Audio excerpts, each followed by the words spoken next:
Greetings. My name is Dr. W.D. Gaster. Today I shall serve as your reader for the first chapter of The Golden Quiche. It's a pleasure to make your acquaintance. For those who are unfamiliar, The Golden Quiche is a recording of events pertaining to my former home. A little disclaimer is in order. I would like to emphasize that The Golden Quiche is a text record of at least 1 million words.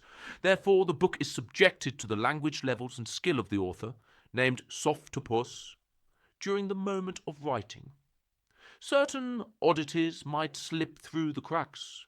Furthermore, I also would like to request to put aside all preconceived notions. The rules of one universe may not apply to another. Listening to the tale with certain expectations may lead to undue confusion. Well, enough with my old man's prattling. Let us move on to the reading itself.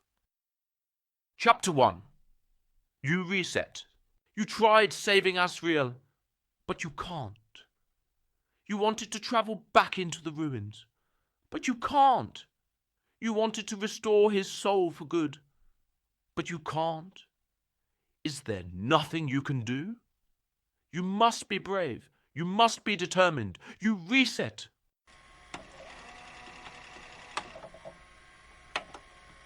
You were afraid. You have never been so afraid. The wrath of a friend cannot be confined in words. You stood there, helpless. Bones had caged you in. It was for your sake. It saved you from the people who claim they are your real parents. But just one accident was enough to turn your safety net into a death trap. You were sure you died. Even if you didn't die, Metaton's entertainment empire was ruined thanks to the live broadcast. You didn't want that. You want everyone to be happy. You want everyone to stay happy. You reset.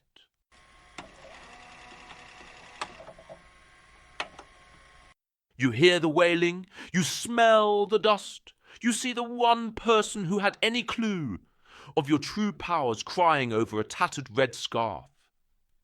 You were still in your safe cage, but someone else had taken the blow for you. You never saw Sans again. You reset.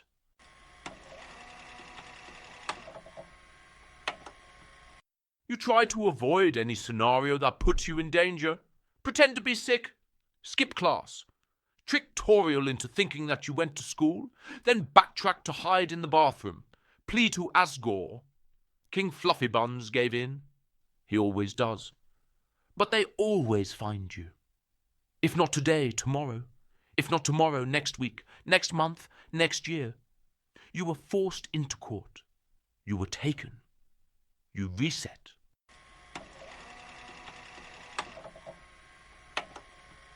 You reset. You don't want Toriel and Asgore to grieve for outliving you. You reset. You don't want to be taken away by anyone, legal or otherwise. You reset. You don't want to grow old. You reset. You don't want to die. You reset. You don't want anyone else to die. You reset. You don't want to remember any of these. You reset. You can't handle the flowers out there. Even if you don't die, others get killed. You reset. The underground was so much safer.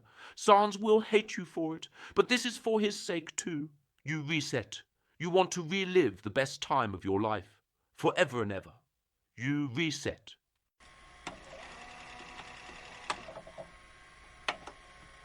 Chapter end. There it was, your poetic introduction to the woes of Little Frisk. Does it pique your interest? Or did you think it was a tale oft repeated across the multiverse? I assure you that there is more to this tale. After all, I had lived through it. Chapter 2 will be a longer read, I promise. Please allow this old doctor to build up his figurative narrator muscles.